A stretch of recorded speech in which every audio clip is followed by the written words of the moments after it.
What's coming to you, Tony? The world, Chico, and everything in it. Where's the black man's government? Where is his king and his kingdom? Where is his president, his country, and his ambassador, his army? Uh, I'm protected by the ancestors. Voodoo runs in my bloodline. Don't tell me nothing about the damn devil. Yeah, cool, got you fearing you. No religion, but I'm spiritual. The man used it as propaganda to divide us all. I'm just giving truth. The earth in fear with the black man. The earth in love with the black man. Even down to fashion. They take the culture, then cash in. What you know about Gab Morgan? What you know about Richard Spikes? Your luxury car wouldn't have a shift. Your intersection wouldn't have a light. All praise to the black woman. See, without her, you wouldn't have a life. Have respect. Find yourself disrespecting her, then we at your neck. You don't want us in America, then return back what we did for her. You would have nothing on this blood soil. You all spoiled. Matter of fact, we would say before you. Your history books full of falsehood. You can't educate us. We know you dropped crack in the hood to blow our families up. It didn't detonate us. As you can see, it didn't separate us. All it really did was elevate us. You can't kill the original people of the earth. Is you fucking crazy? I am a god in the flesh. I got the blood of a slave. Look at the black on my skin. A beautiful color of shade. Don't be discouraged to say black is black gorgeous. Black is black flawless. Black is black power. I am a god in the flesh. I got the blood of a slave. Look at the black on my skin. A beautiful color of shade. Don't be discouraged to say black is black gorgeous. Black is black flawless. Black is black power. I'm Nat Turner with the smoking gun. Change the comb when the sermon stop. The pastor telling me to keep praying. Life telling me to buy a Glock. The news tells us it's our fault. When we shot down by the cops, we're witnessing a modern day lynching. No ropes when they tie the knot. Look at you trying to buy a watch. Look at them finna buy your block, then put you out. Starbucks on your corner, that's how they push you out. Then raise the price. Grandma lived there for years, every day of life. Now she forced to undersell. The system built for you to stay confined. I am a god in the flesh. I got the blood of a slave. Look at the black on my skin. A beautiful color of shade. Don't be discouraged to say black is black gorgeous. Black is black flawless. Black is black power. I am a god in the flesh. I got the blood of a slave. Look at the black on my skin. A beautiful color of shade. Don't be discouraged to say black is black gorgeous. Black is black flawless. Black is black power. Black power, black power, black power to everyone under the sound of my voice. Man, I know it's been a while since I've seen you. I took a couple of weeks off, celebrated a birthday, went to Jamaica, had a ball, explored all the maroon sites, stayed on a resort that was owned and operated by a Jamaican family. And then after that, we were celebrating the Black History Month we had a Black History Month celebration here in Baltimore.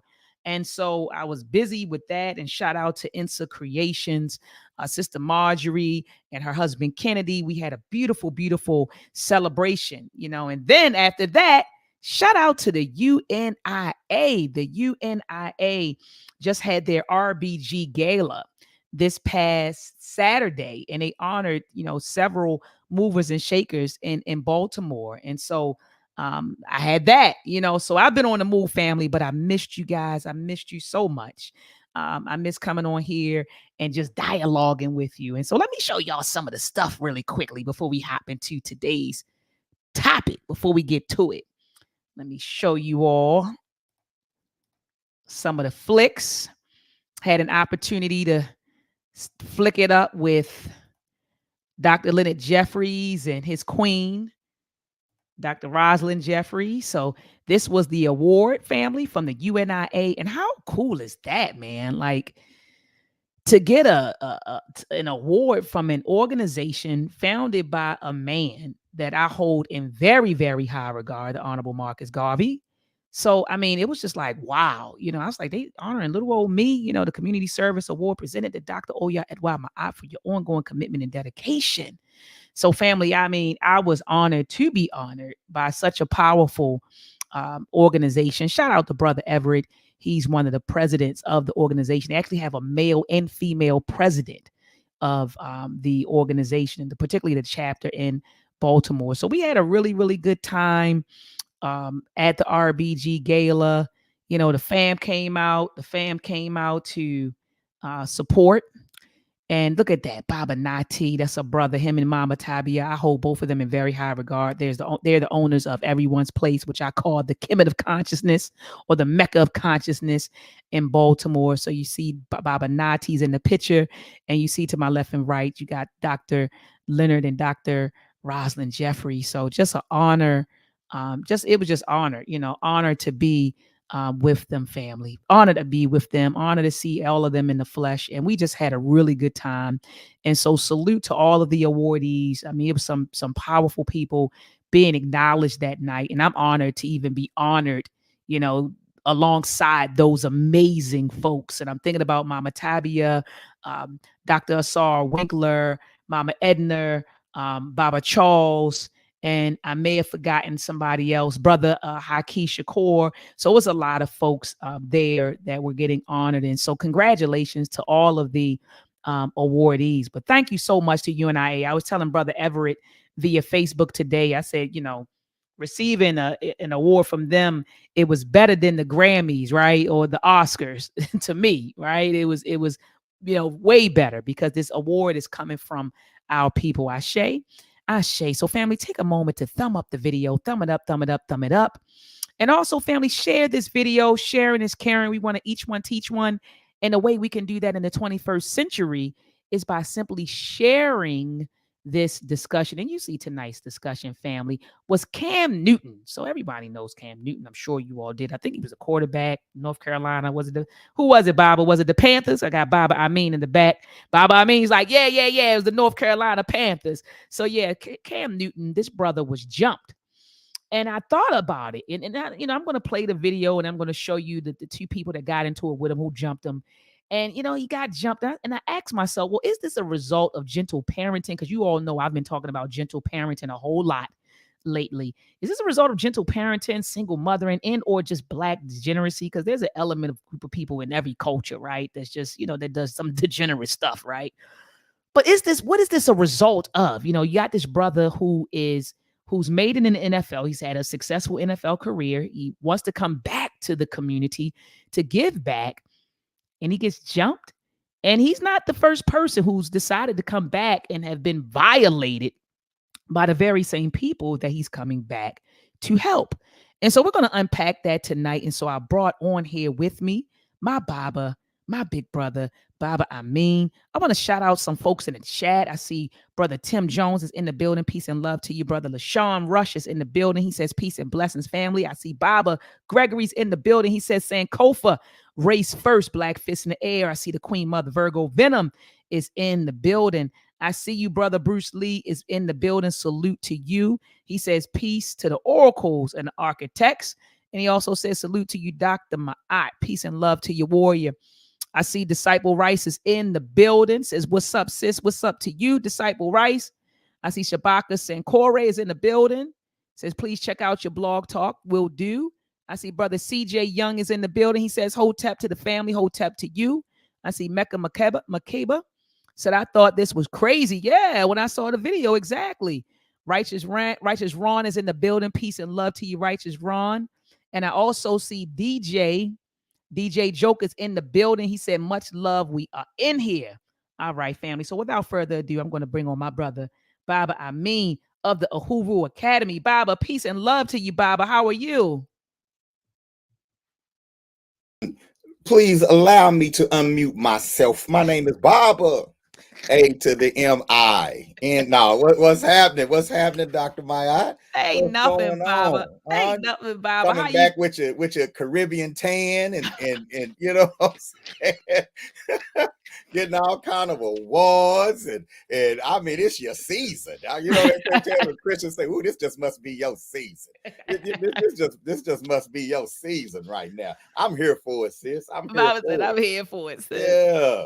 Appreciate it, Baba. So what's been going on at the Uhuru Academy? You all always have a lot going on. So what you and Mama and Koyo got cooking up? Y'all got a lot going on. Solutionizing education. Ask Jalen to show you his last vocabulary ebook, and that flex the careers that we're introducing them to, the STEM careers that we're introducing them to, and the reading passages that they're developing their reading skills in, and the images and stories. Oh man, we revolutionizing education for Black people. So Uhuru Academy Online is doing its thing. Just signed 3 new students in Africa. So our family on the continent is growing. You know what I'm saying? Shout out to UASC International. This campus here in South Carolina is the model institution, doing great things, man. So we doing our thing. Uhuru Academy is doing our thing, and with people like you and the family, how can we not rise? How can we not be on top of it? I say, Baba. Yeah. Likewise. And Baba, we're just gonna let the folks know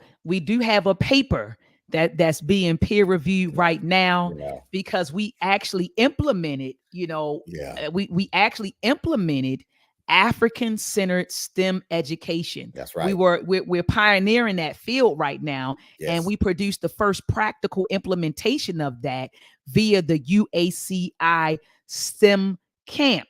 And that's Baba, you had the shirt on. Can you flex real fast? Baba, I gotta let them know.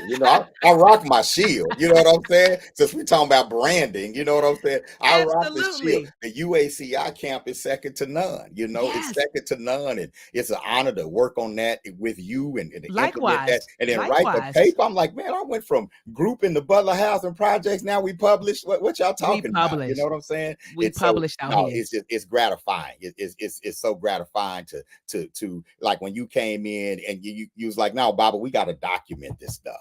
We have to document this stuff. We have to do studies. We have to get feedback from the community. Then we got to publish it and let people know that this is being done. Yes. So other people can do what we do. We don't want our ideas and work to die with us. Come on, Baba. Right? Come on. And so no, I'm honored and I really enjoy writing the paper. I felt like likewise. Sometimes you turned into my 12th grade English teacher, Miss Jones.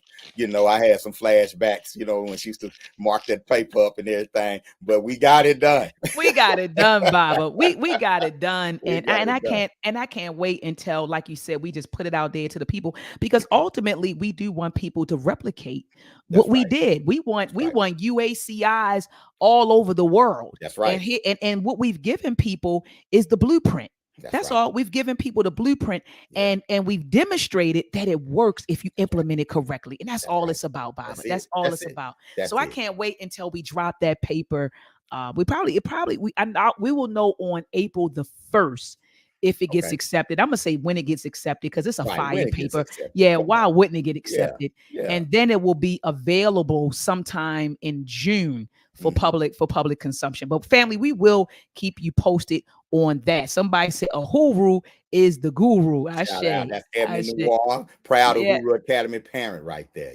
That's what's up. Peace and love to you. And I see Supremacy Shango is in the building. Peace and love, family. Peace and love.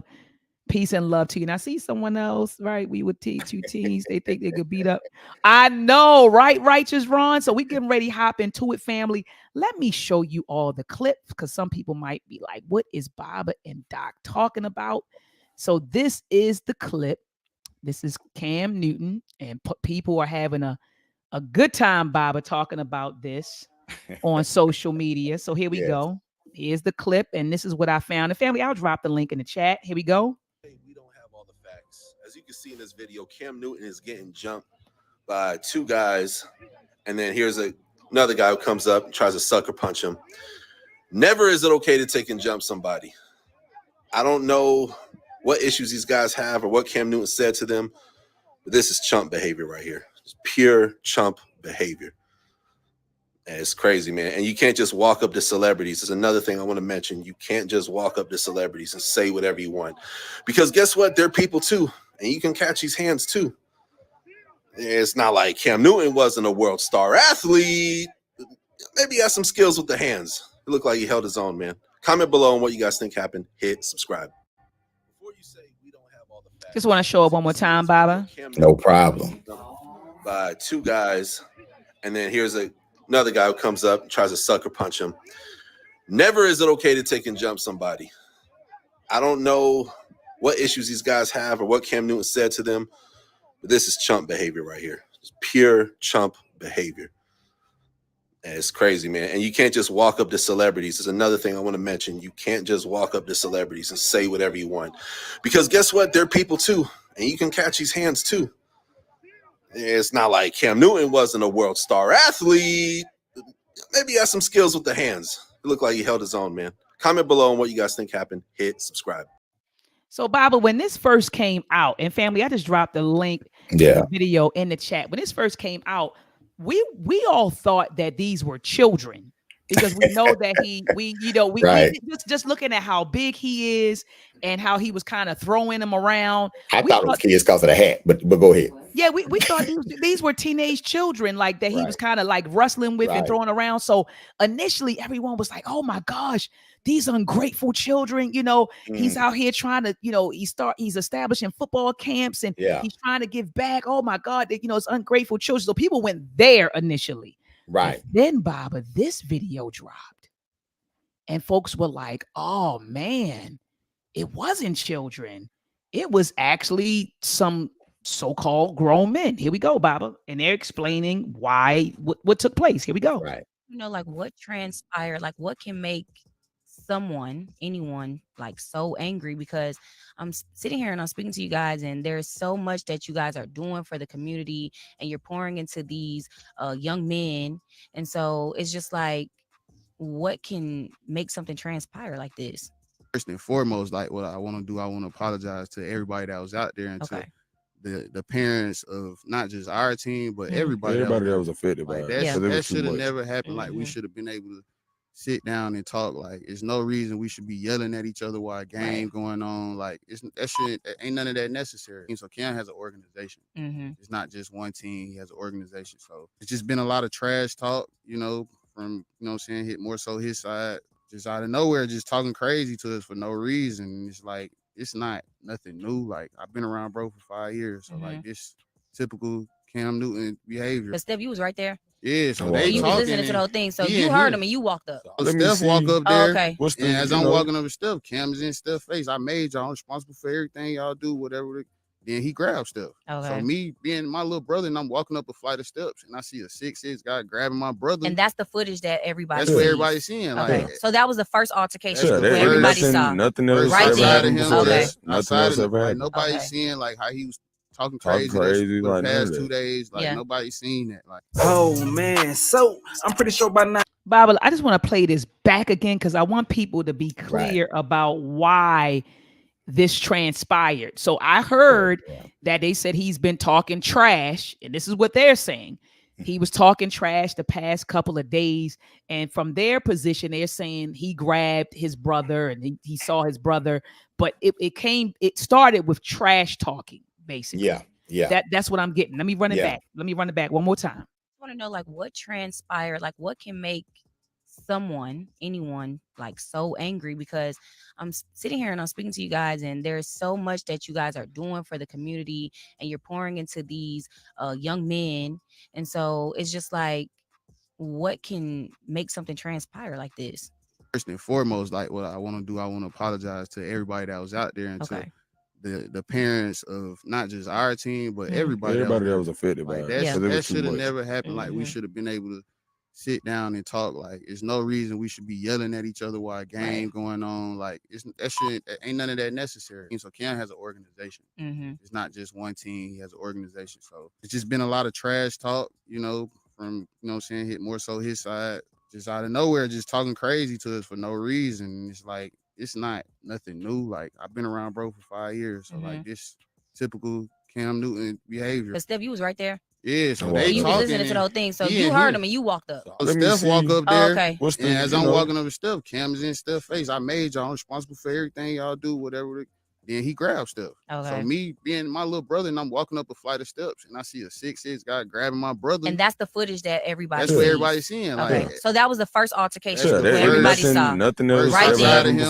Nothing else ever happened. Nobody's seeing like how he was talking crazy for the past 2 days. Like nobody's seen that. Like, all right, Baba.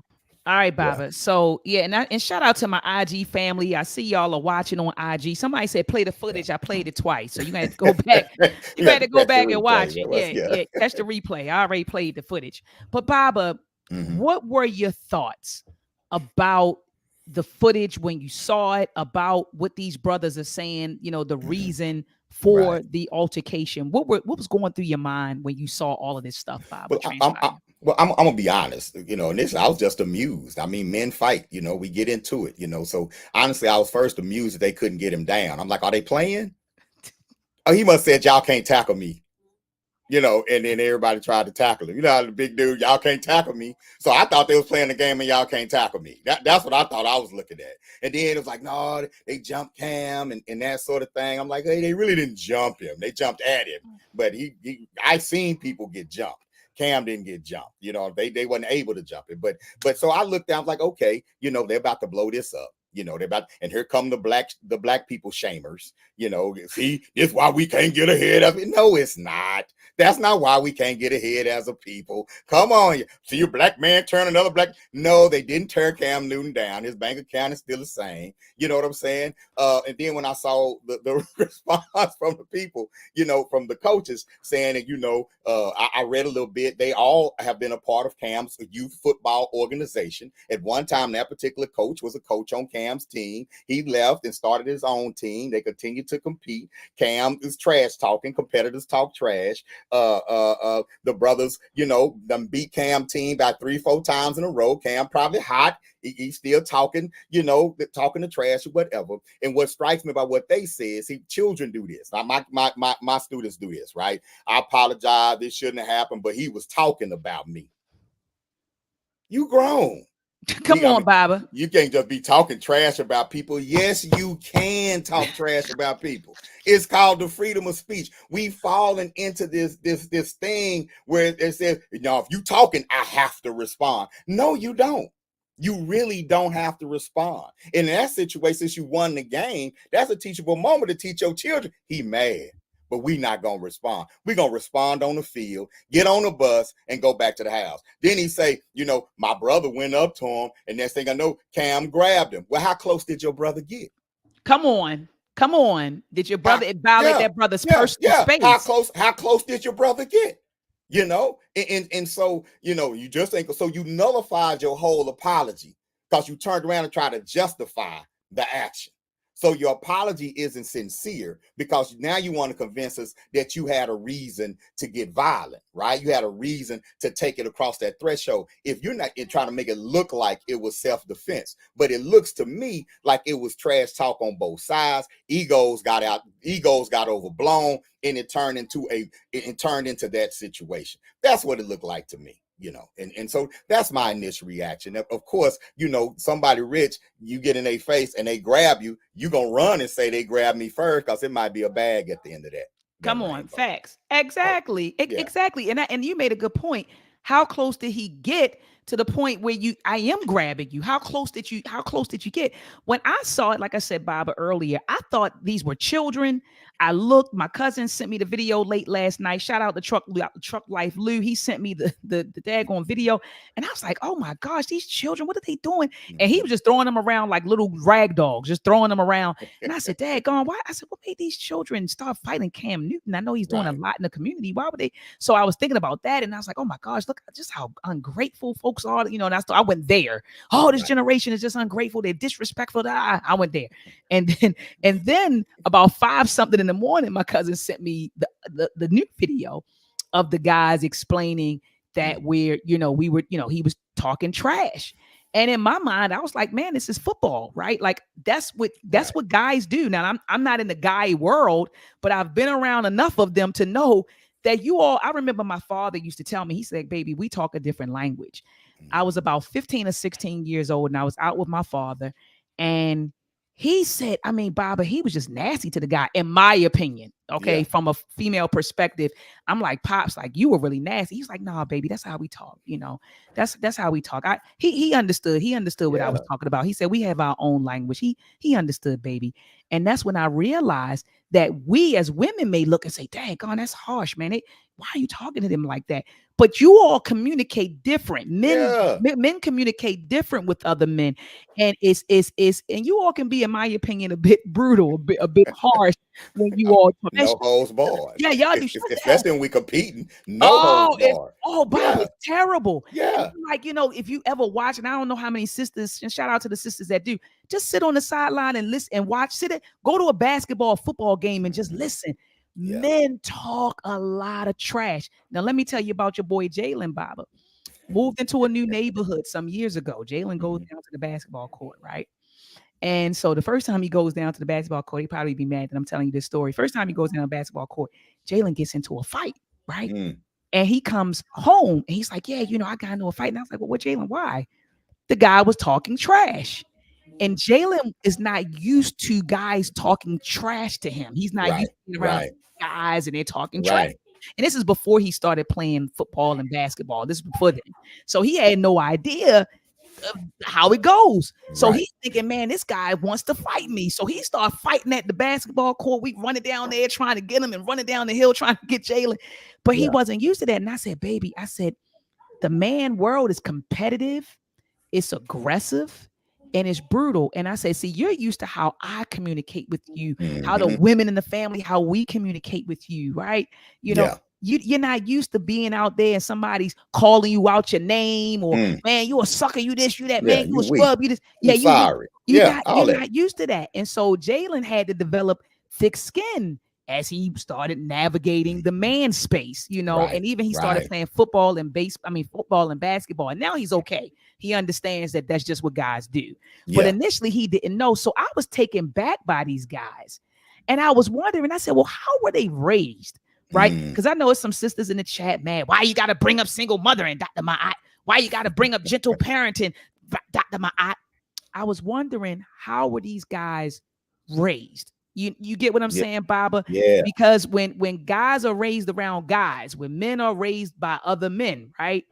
They tend to have thicker skin. And sisters, I know y'all are going to get mad with me, and I know you are going to get mad with me.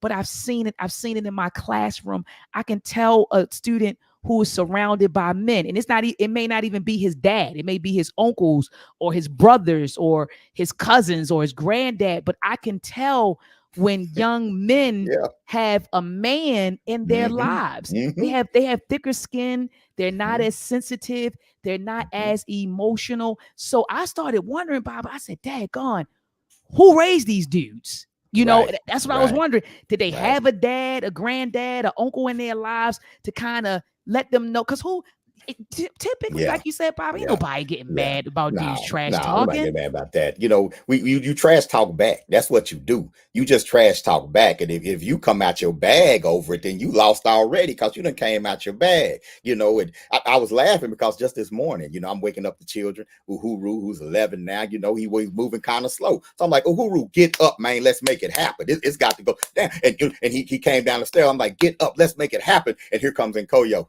Good morning, Uhuru. I love you. Good morning. I love you. She had to balance it out. She had to bring some balance into the thing. Now I'm like, he all right, because he is all right, and so that male presence does lend, we have to prepare our boys, right? We have to prepare ourselves for the harshness of this world. That don't mean we got to talk cruel to each other. No, not at all. The tone is different. When we're in a competitive situation, it can go there, but it's just kind of, I don't know if it matches today's social media society neither. You know what I'm saying? And where everybody has to respond and all this kind of stuff. And I just want to give a big criticism to Stephen A. Smith and call him a hypocrite on your platform. Woo! You know what I'm saying? Because Stephen A. Smith went in and did a video about the altercation, and he went right to that's why rich black people don't help the hood. You're ungrateful. You see this. He comes back. This brother Cam comes back all the time, and it's always our folks. Then he did my least favorite thing. You don't see white people. You go to the white quarterback camps. You don't see this happen. White people fight too, y'all. Okay, and they kill at little league games. All right. So let's stop trying to turn this into some example of black inferiority. And Stephen A. Smith, you was just on YouTube 3 weeks ago calling another black man a fat B over and over again. And you got a platform that my children might accidentally run into. And you had almost 1 million people watch you do that. So don't come on here and talk about us as black people like you're superior to us. Like you one of the civilized Negroes. You want to him and Shannon Sharpe talking about that's why we don't give back. That's see how we act on ESPN. No, that's why you got that job, because you hate black people. And if you don't hate black people, you don't know how to love black people. That's your problem. You scared to give back. You don't give back because black people are ungrateful. You don't give back because you scared your boss will be upset if you gave back. Let's go on and tell the truth. So stop trying to shame my community for every little thing and then use it as a cover up for you being a sellout. And I'm done with it. I just had to go and drop that. When I heard that video, you know, I don't call names on the internet. But when I heard, you don't. No, I don't. When I heard that response, I said, man, hold on. What we not gonna do is shame the whole black race and then act like our inferiority is what you don't see other people. You know why you don't see other people do it? Because your ass wasn't invited. That's why you don't see it. The only white folks you see is the ones you see on TV. I can't stand black people say you don't see white people killing each other. How you watch Netflix crime documentaries? They kill each other all the time. We always want to give ourselves some kind of bad behavior that's just exclusive to us. I'm so tired of that shit. And then he goes on, and they go on national TV and do it. Oh my God, that's why people call you a coon. That's why stuff like that. Just an example, bruh. That I'm just saying. Okay, my bad. No, Baba, no. I got to get that off. I got to get that off my chest. Y'all want to call us a coon because we made it? No, we call you a coon because you get in front of the world and you talk shit about us. That's why we call you a coon. Facts. That's why. You say stuff. I remember when Sharpe was on there with Skip. He loved getting in front. Skip, it's always us, Skip. No, Shannon, it's never always us. There is no crime that we commit that no one else does. None. You can't name one thing. But we love to say that. Y'all, that's black inferiority complex. That's a black inferiority complex. That's teaching our children white supremacy. They're better than us. You don't see them doing that. What are you saying? They're better than us. That's what you're saying. No, I disagree. We learn how to kill from them. They taught us how to shoot somebody if they come across your path. We learned that in America. That ain't a black thing. That's an American thing. So chill out with all of that. And you was just on there 3 weeks ago, Common Fat B. And Shannon Sharpe, you were just on the internet 2 weeks ago telling Mike Epps you gonna pull up.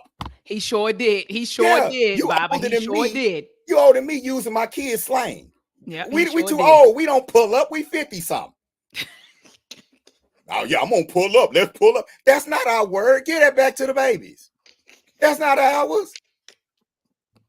You can be rich and childish too. I'm just saying. Oh yeah, facts, Baba. Yeah. Facts. Fire!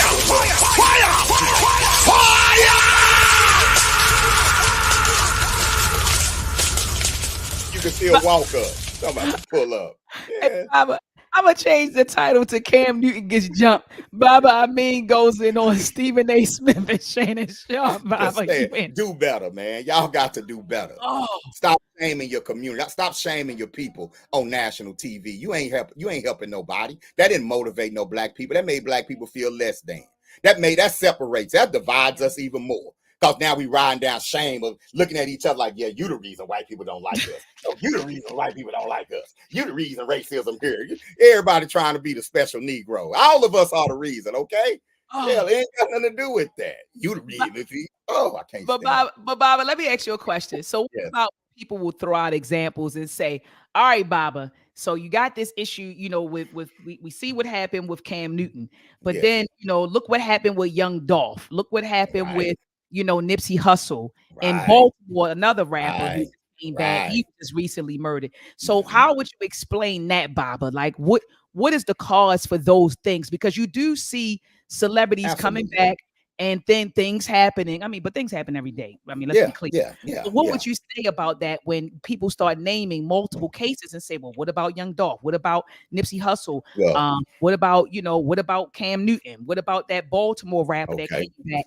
You know, and they come back and they get murdered in the very hood, you know, the very same community that they're trying to help. What are your thoughts on that, Baba? Well, like Nipsey's situation, Dolph's situation is different in the sense that they both were already living in the part of our neighborhood, in the culture inside of our neighborhood, where beef lies, where wars happen, where conflict happen, where there are rival street organizations, jealousy, it happens. They're not living they're not Hebrew Israelites. They're not Nation of Islam people. The part of the community that they are part of engage in violent acts amongst one another for money, over women, over different things. So Nipsey, yes, he turned it around and he was building something positive, but he was still one foot in that life. He was still surrounded by people who minds had not evolved. That the situation was a young man that was getting X'd out of the set, got X'd out of the set, pride hurt, ego hurt, kicked out of some other politics behind the scenes, and came back and murdered him right there. You know what I'm saying? And so those situations are already volatile. My only, and that's something we have to deal with. That's something that we have to deal with as a people. We have to deal with as a culture, but it's not exclusive to us not as at a all. culture.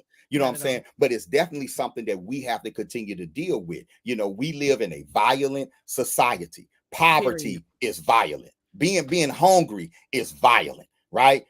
Not having an education or being ostracized in school and pushed out, that's violent. Third party hearings are violent, right? So that's why I always, when people say we need to tell the youth to stop the violence, I always say, first, let's stop the violence against the youth. Putting somebody in special ed that don't belong in there is violent. Telling the child that your mama on crack, that ain't no excuse for you not to get your work done. That's violent, because my mama being on crack is an excuse for me not to get my homework done. My father being in a penitentiary is a reason for me to be angry. And we tell our children, because I've witnessed it, that's a crutch, that your father in the pen, don't use no excuse, you're going to end up just like him. That's violent. It is violence. So we have to consider the violence that we perpetrate against our own children. There's an African proverb that says, children who are neglected by the village will burn it down to feel its warmth. And that's what we're witnessing. No, absolutely. Absolutely, Baba. So I hear what you're saying. And let me ask you a question, Baba. This is a great segue too into gentle parenting, because I'm looking at the chat. And shout out to Golded. I think that said Golded Capricorn said every group of people around the world have conflict. Baba is right. Bad behavior isn't exclusive to Black folks. And that's Golded Capricorn on IG. Peace to my folks who are watched on IG Live. Baba, so let me ask you a question. And I've been talking about this, for the past couple of days on IG Live, gentle parenting. Right. I think, and I'm not saying those guys, those brothers look like they probably maybe in their 30s, who knows? Right. But, they see, if they're about 30, they're probably a product of that gentle parenting too, Baba. And I, online, and I said this publicly, I think that gentle parenting has made a lot of folks soft, Baba. Because now it's about protecting your feelings, protecting your thoughts. You have to speak in a nice tone. You have to talk like this to people. Lord knows, if you talk like this, it's abrasive. If someone hears you talk like this, it's anger. If someone hears you talk like this, it's abrasive, it's aggressive, and it's, oh, wait a minute, And so this gentle parenting thing, man, I think that it is making people mentally and emotionally weak. That's just my opinion. And I gave the example, and I was talking about in, one of my classes, I got an email from someone, and it could have been a student, could have been a parent, who knows, but they said, you got to be nicer. You got to be nice. You got to be nice. You got to be nice. And I said, you got a professor that's helping students, helping students battle suicidal ideation. There was actually 2 students that I helped. They were trying to kill themselves, and they were trying. One was a cutter, Baba, and I helped get, this particular student through that. So you got a professor that's helping students battle suicidal ideation, battling homelessness, cars getting impounded, getting the car out the pound, helping students put money towards their rent, giving them jobs where they're making anywhere from $50 to $70 an hour. They're doing research, cutting edge research. They're learning, they're utilizing the latest technology in class to learn. Hell, that's nice, and just sometimes the way you talk, And I said, no, that's that gentle parenting stuff. Right. That's that gentle parenting stuff. And it's making it's created a generation of folks who are weak. They're weak and they crack. They crack. And so, Bob, I always say, I said, man, the boomers, did they get everything right? No, they didn't. Right. The boomers didn't get everything right. But I can tell you one thing, the boomers made us strong. Their approach to parenting made us strong, Baba. You know, when I say the boomers, shout out to my 40s, 50s, you know what I mean, and early 60 babies, them boomers, those boomers made us strong, you know, and they were hard parents, you know, children were seen and not heard, do as I say, you better do this, you better do that. And in our generation, shout out to the 70s, late 60s, 70s, and 80s babies, we came along and we were like, I didn't feel like I had a voice. I want to create a safe space for my children to express their ideas, you know, and thoughts and feelings. I want my children to feel like they're heard. I want to communicate better. And we did that, Baba, and that was cool. But I think we needed more of a balance. We needed some of that boomer hardcore parenting along with, you know, the parenting that we gave our children. Because it seemed like we went from one extreme to the next extreme. So now these children, people say they're fearless, and I'm like, not really. I mean, I think they're fearless when it comes to expressing themselves. Absolutely, because we've created that space for them to do such. But when it comes to just being mentally and emotionally strong, they're not. And a matter of fact, I looked up some stats and it said that this generation has the highest rates of depression, the highest rates of suicide, the highest rate of suicidal attempts, and the highest rate of suicidal ideation. Right. So they fold easily. Something happened, they crack, you know, because we've been so protective of them. You know, mentally and physically and emotionally. We've been so protective that now when they get out in the real world, they don't have coping strategies, you know? And so I think that we need more of a balance. And I hope that parents will begin to make that shift. No, we don't have to be Teflon Don like the baby boomers, but we don't have to be cotton balls either, Baba. You know what I mean? We got to give them that balance. So, Baba, what are your thoughts on gentle parenting? Do you think that gentle parenting is causing a lot of, you know, a lot of folks, it's produced a lot of overly sensitive people? What are your thoughts on that, Baba? I've seen both sides of the spectrum. I've seen how gentle parenting, you'll produce a child that's not afraid to say what they want to say, but they're not prepared for what's going to come back at all. Right. Because the gentle parent allows you space to express yourself. And then when you say, I hate you, I can't stand you, the gentle parent is kind of like, you know what? Let's pray. Let's just think, you know what? Let's just talk about this later. Or a lot of times gentle parenting becomes hands-off parenting.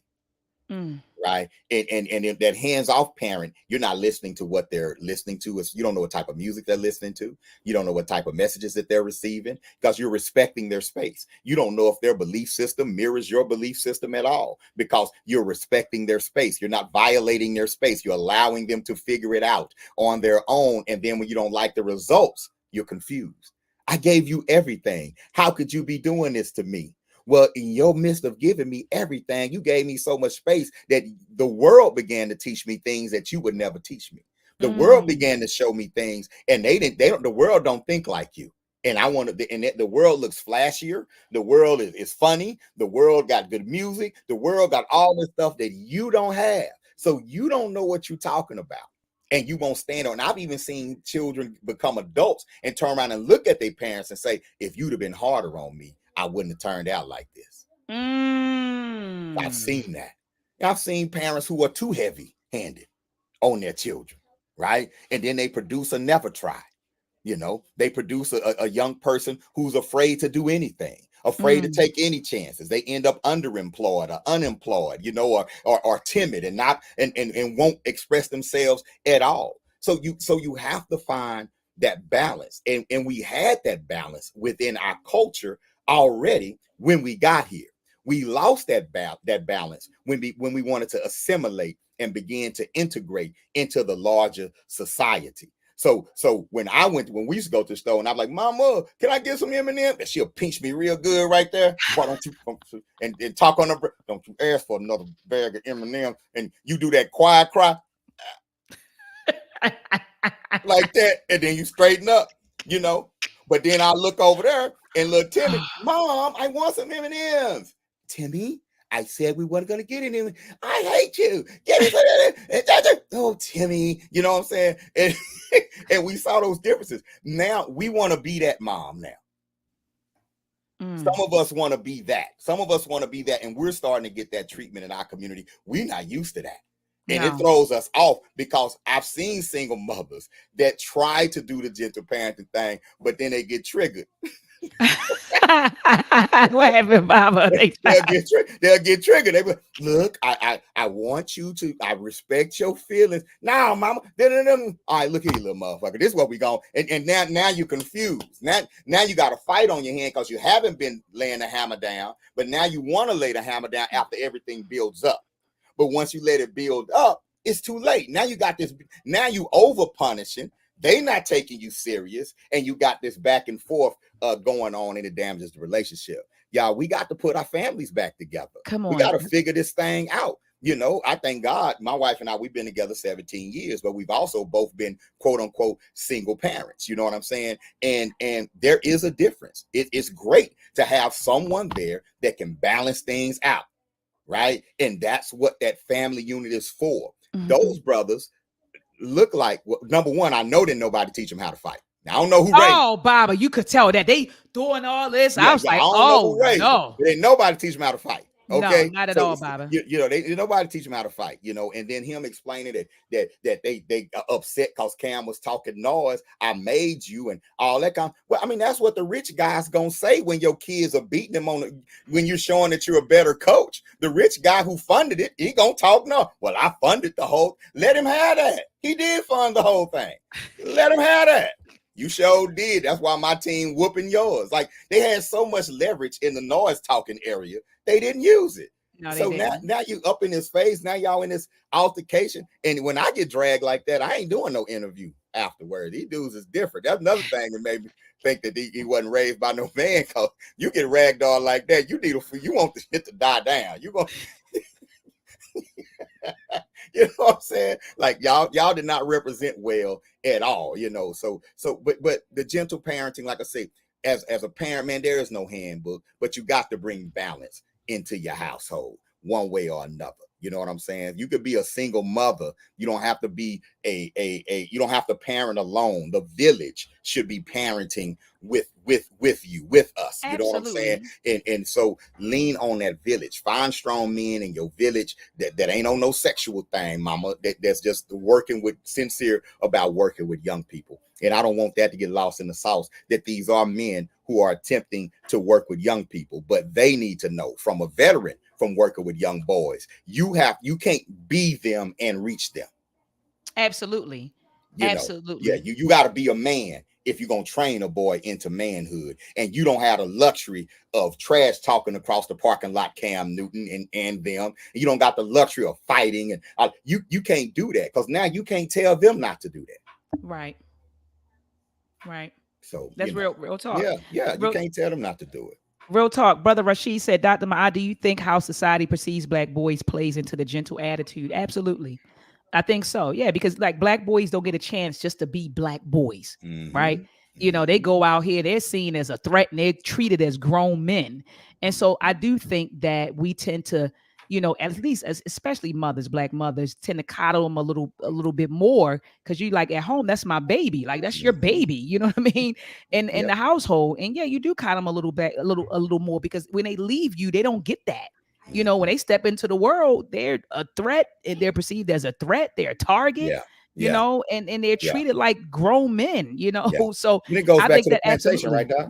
Yeah, I think absolutely that it does play into does play into the gentle attitude. Absolutely. What are your thoughts, Baba?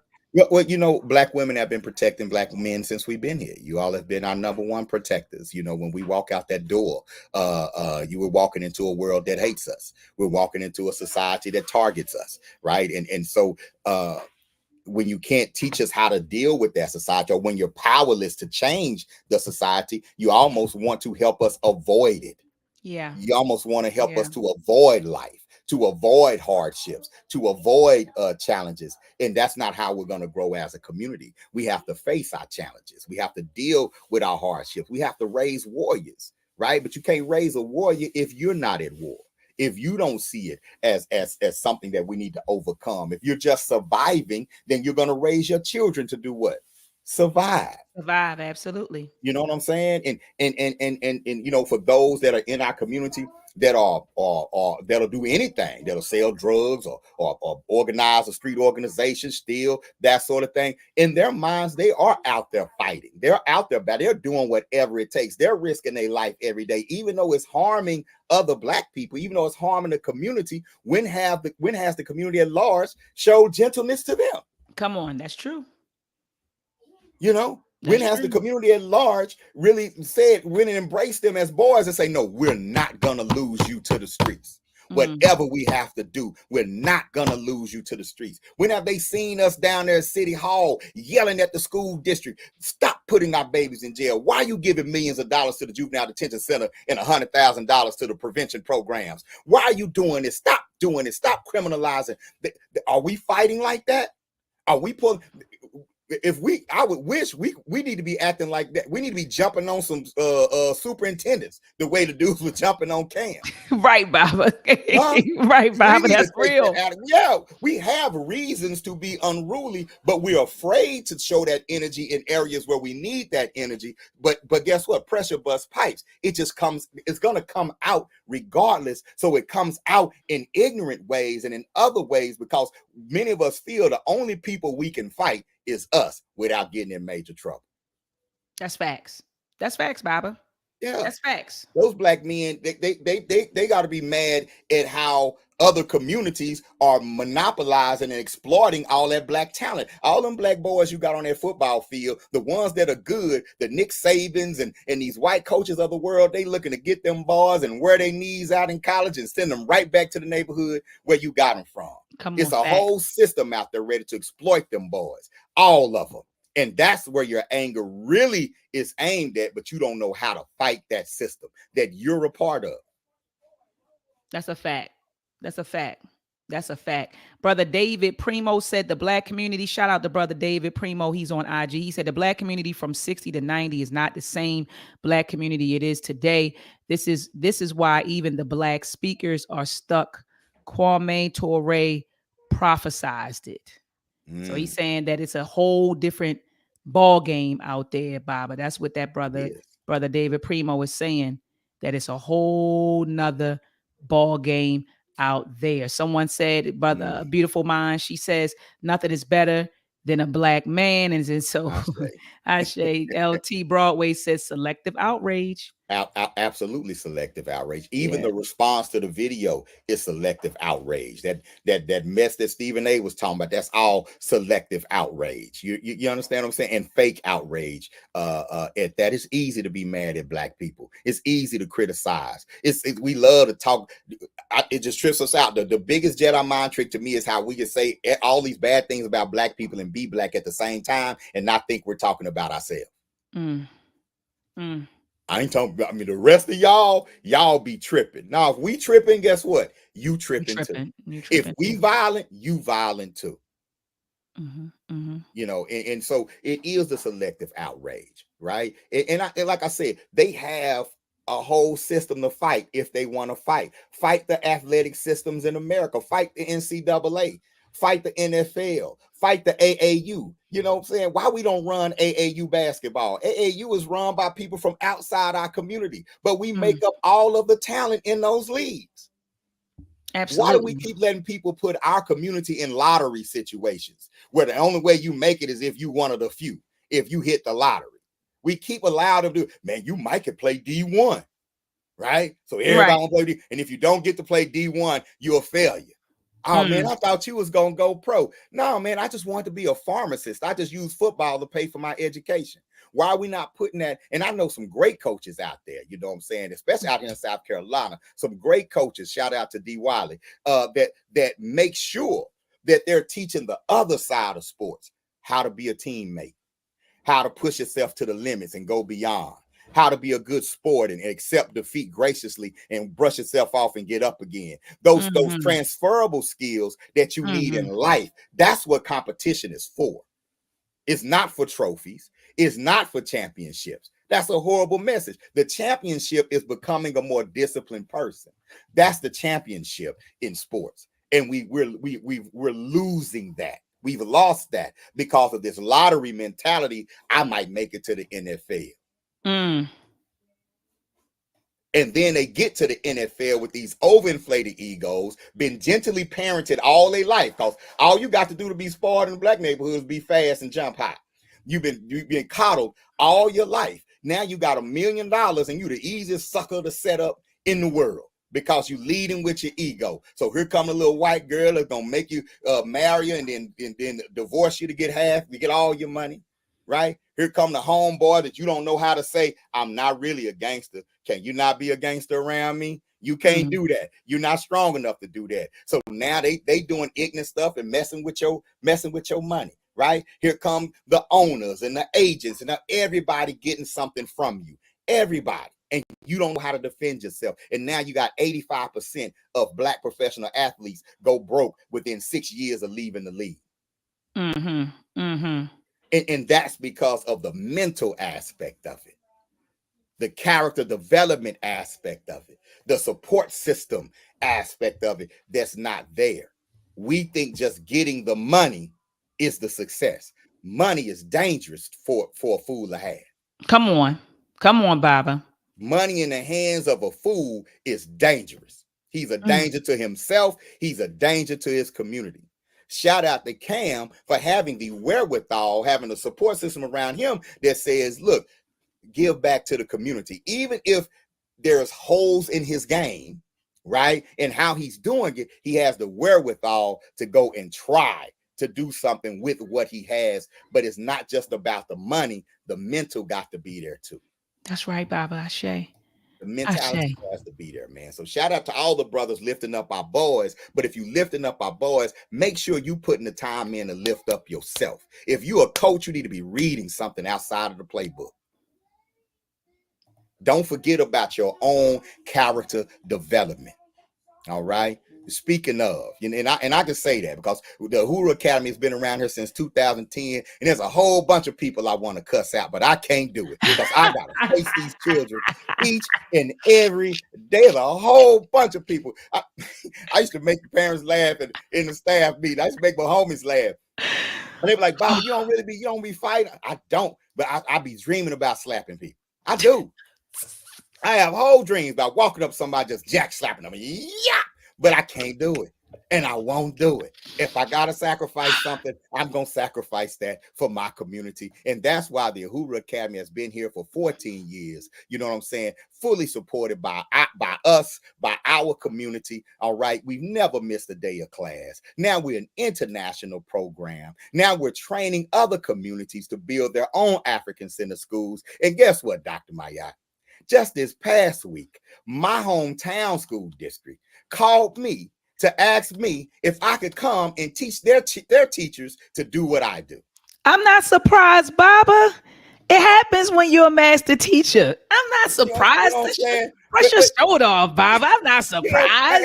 And I'm Come on, saying, Baba. I'm saying, and what I'm saying to my other brothers that are out here working with the boys, you got to keep yourself together. You have to carry yourself in a way. You have to carry yourself with discipline. You have to be an example. Children do what we do. They do all of what we do and half of what we say. Facts. And that has to be your attitude. And that's why the Uhuru Academy is the institution that it is. We are revolutionizing education for Black children all over the world, kindergarten through 12th grade, the best online education experience for Black children on the globe. It is really a breathtaking experience. Y'all, we went virtual back in 2015. I still have children in my online program that were in my online program in 2015. Beautiful. Okay, when we went online, they went online. I want to give a special shout out to one of my juniors, Kanaya Muhammad. She is now officially Kanaya X Muhammad.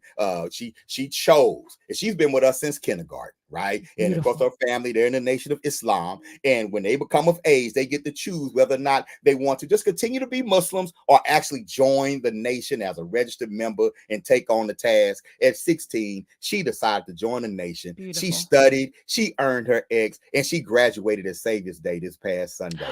And it's beautiful. yes, it's Congratulations just to an her. honor. I just want to shout out to Naya X, a lifelong Uhuru Academy student who we're proud because that's one that's saying, you know what, not only am I committed to being an asset to my community, I'm about to get out here and fight for the liberation of my community. And that's a beautiful thing. We have to start highlighting the black children that are doing great things. All right. There are black youth that are doing powerful things every day. The Uhuru Academy, we're doing our part to help shape these young people. We're not making them great. They're already great. We're just tapping into the greatness that's already inside of them. Ashe. That's what the Uhuru Academy is all about.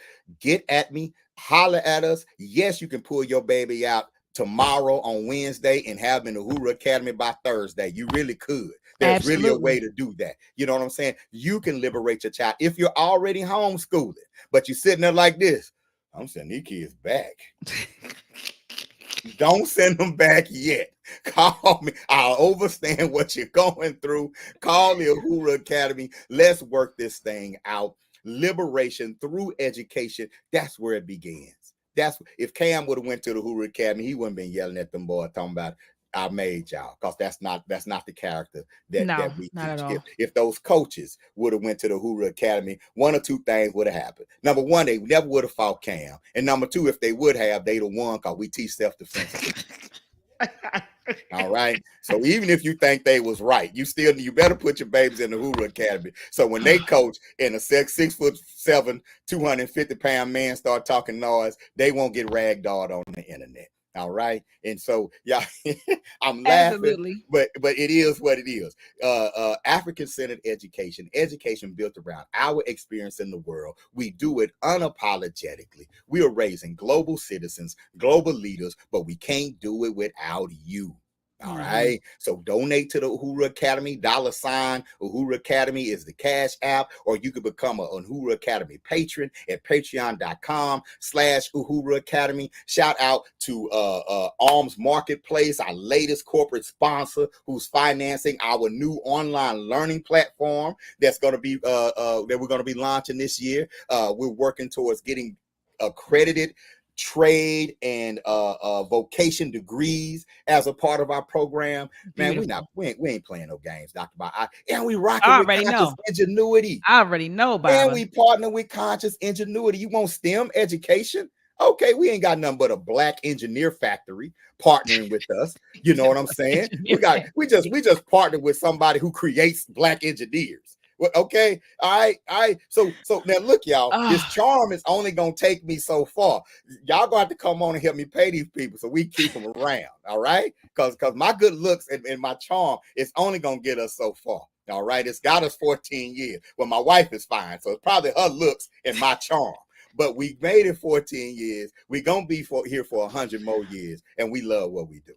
Absolutely, Baba. So family, make sure that you get your child enrolled. I always say, get them out the food system, get them out the public food system, get them out those indoctrination camps, get them into the Uhuru Academy, right, where they receive education. In the public food system, they receive indoctrination. They're being indoctrinated, right? They're becoming more and more Eurocentric in their views and their values. That's what they get. And I'm not saying that you don't get nothing out of public school education. Right. I'm not saying that, right?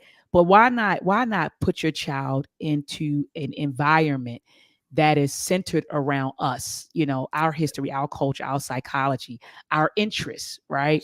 And our liberation and sovereignty, right? Why not do that, for your child, And so anyway, it's just a totally different educational experience altogether. I promise you.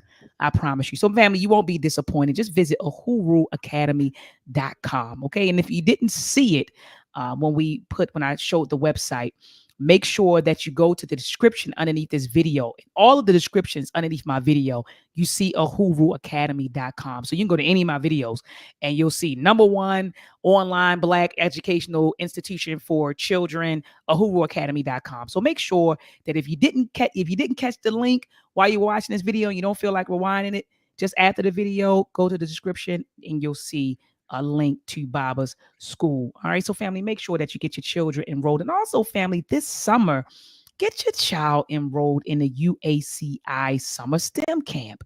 All right. Baba and I, we're getting ready to open registration up. I know y'all saying, wait a minute, it's March. We want to make sure you're getting your ducks in order, right? You're getting your money up to make sure that your children are enrolled in the UACI. We are only taking 30 students. 30 students. That's it. So once that closes, it's over. Okay. So we will be opening up registration. Probably, Baba, what do you think? The end of March, early April Probably registration? between mid-March and late March. We're going to get on that. So I would say late March. Definitely late March. So late March, family, be on the lookout for that. And you can go right to uhuruacademy.com. There's a tab right here that says UA online. And the STEM program is right there. UACI STEM program is right there on the Uhuru Academy. So make sure you visit the website, check in.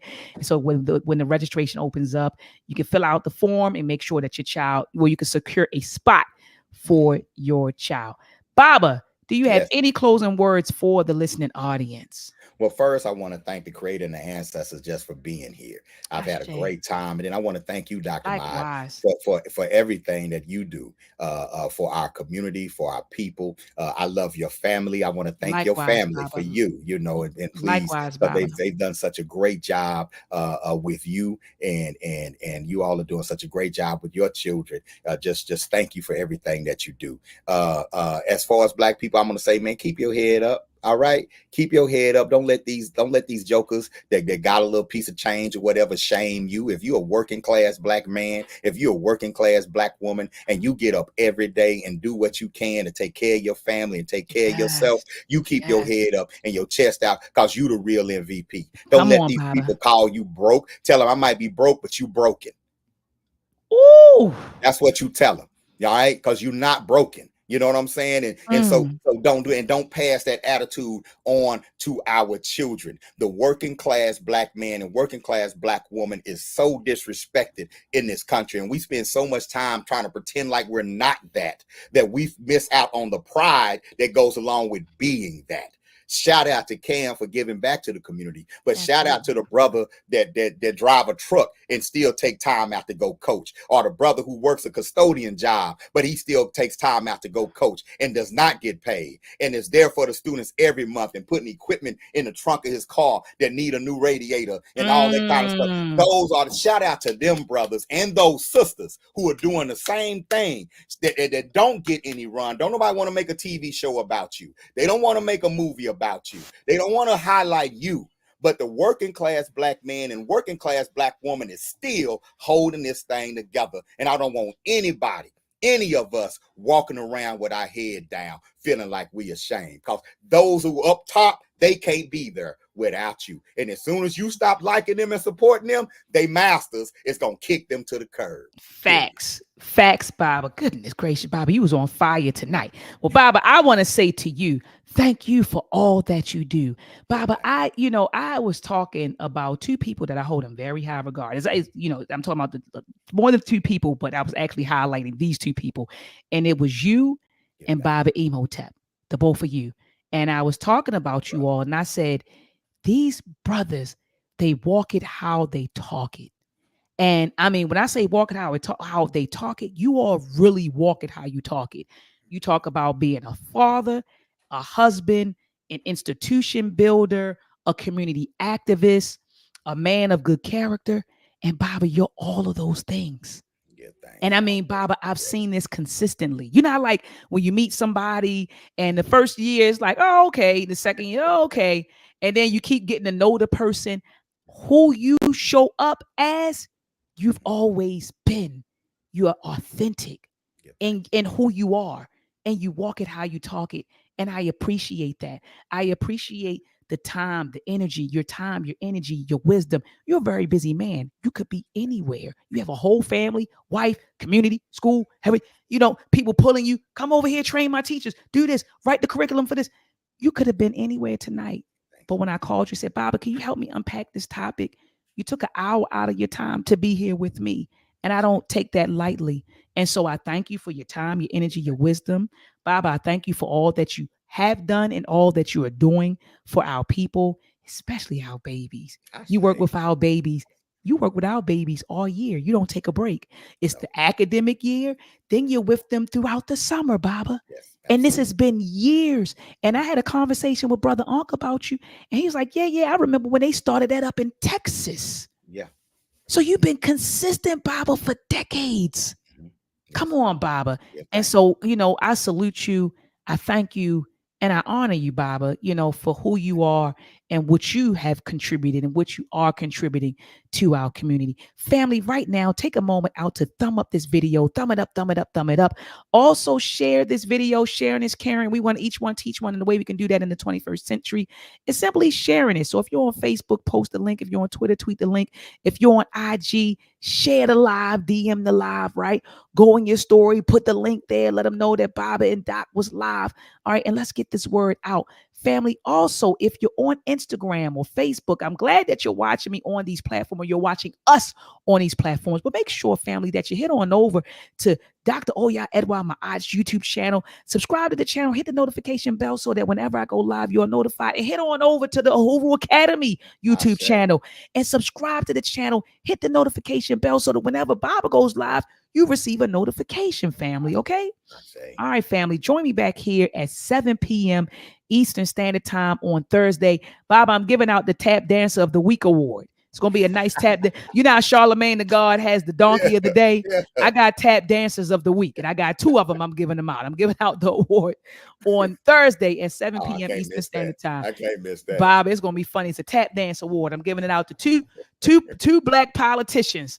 They're going to get it this Thursday at 7 p.m. Eastern Standard Time. So, family, make sure that you pull up, in the words of the young folks. Pull up. That's what Baba said earlier. They using you taking their words. Yeah, give me words, make sure, family, that you pull up on Thursday at 7 p.m. Eastern Standard Time. Baba, thank you so much. Abibi Fahodie, Asante Sana, for your time.